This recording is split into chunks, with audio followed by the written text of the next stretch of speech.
Quero te contar a história de um homem que, com a sua paixão por Deus, conseguiu mexer com a vida espiritual dos ingleses e com toda a estrutura social do seu país. Olá, tudo bem? Meu nome é Cláudio. Esse aqui é o canal Renuncia-te. Hoje eu quero compartilhar a história desse homem e o nome dele era John Wesley. John Wesley, ele nasceu em junho de 1703 no Reino Unido e ficou conhecido como Tição Tirado do Fogo, que era uma referência a Zacarias 3, versículo 2. Ele ficou conhecido assim porque quando tinha apenas 5 anos, foi retirado vivo da sua casa em chamas. Já era por volta da meia-noite e a rua se iluminava pelo reflexo sombrio das chamas que estavam devorando a casa do pastor Samuel Wesley. Na rua só se ouviam os gritos dos vizinhos alertando sobre o fogo, mas a família do pastor continuava a dormir tranquilamente, até que os escombros ardentes caíram sobre a cama de uma de suas filhas. A menina acordou assustada e correu para o quarto do pai. Sem poder salvar muita coisa da casa em chamas, a família foi obrigada a sair vestindo apenas as roupas de dormir, e aquela era uma noite com uma temperatura muito fria. O problema é que o pequeno John não acordou com um barulho e foi esquecido dentro de casa dormindo. Por 3 vezes sua mãe, Susana Wesley, que se achava doente, tentou subir numa escada. O seu pai por 2 vezes tentou passar correndo pelo meio das chamas, mas sentindo o perigo, ele ajuntou a família no jardim, onde todos caíram de joelho e suplicavam a favor da criança presa pelo fogo. Enquanto a família orava, John acordou e, depois de tentar descer pela escada, subiu numa mala que estava em frente a uma janela. Então um vizinho o viu de pé lá dentro da casa. O vizinho chamou outras pessoas e eles subiram nos ombros uns dos outros, fazendo uma escada humana, e assim alcançaram a criança. Dessa maneira, John foi salvo da casa em chamas, apenas instantes antes do teto inteiro cair. John era o 15º filho dos 19 filhos de Samuel e Susana Wesley, uma família de doutrina anglicana. Quando iniciou seus estudos na Universidade de Oxford, Wesley foi ordenado para o ministério anglicano. Nesse período, ele participou e liderou um clube fundado por seu irmão Carlos Wesley, que ficou conhecido como o Clube Santo, onde eles reforçavam a fé através dos estudos das Escrituras e buscavam a santidade na vida de cada membro.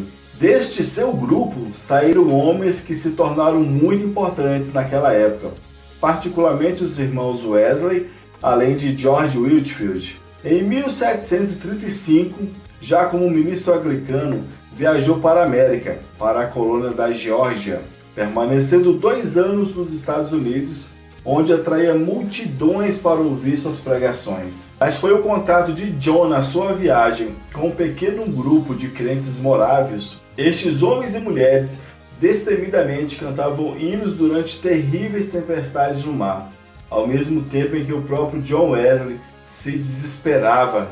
Isso o fez querer conhecer mais sobre a fé que eles demonstravam ter. Então, no dia 24 de maio de 1738, durante uma pequena reunião na rua Aldersgate, em Londres, enquanto ouvia a leitura de um antigo comentário escrito por Martinho Lutero, pai da Reforma Protestante, sobre a Carta aos Romanos, John Wesley passou por uma experiência espiritual extraordinária, sentindo seu coração se aquecer.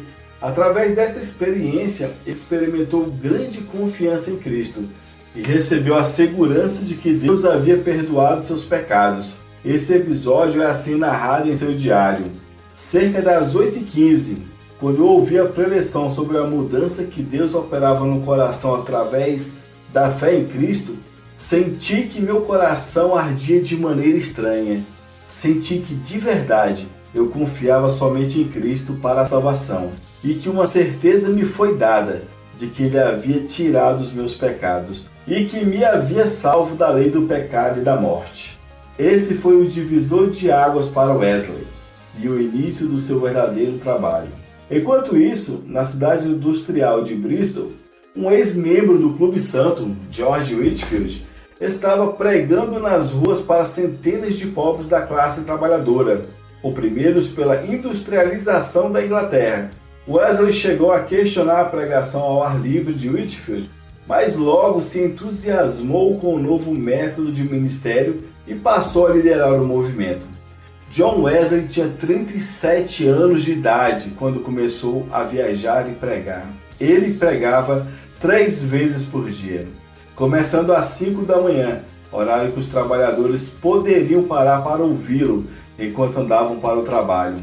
Algumas vezes ele andava 60 milhas, que dariam mais de 90 quilômetros por dia a cavalo, para pregar a palavra de Deus. As condições do tempo não importavam. Ele fazia seu programa e o cumpria, não importavam as dificuldades. E o que Wesley pregava? Ele pregava santidade, honestidade, salvação, boas relações familiares e, acima de tudo, a fé em Cristo. E as multidões passaram a lhe seguir.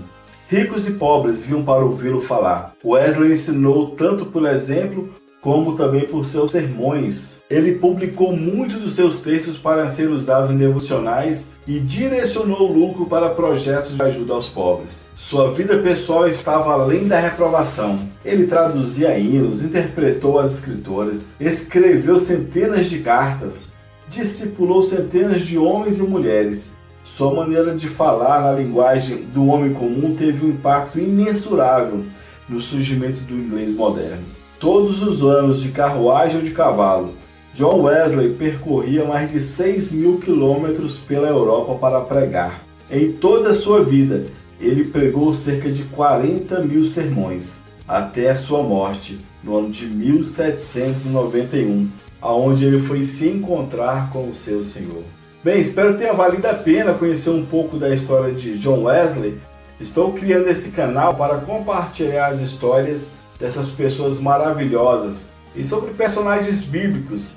E na próxima semana estarei compartilhando um outro vídeo aqui com vocês. Se você gostou, não deixe de se inscrever e compartilhar. Um grande abraço e que Deus abençoe a todos.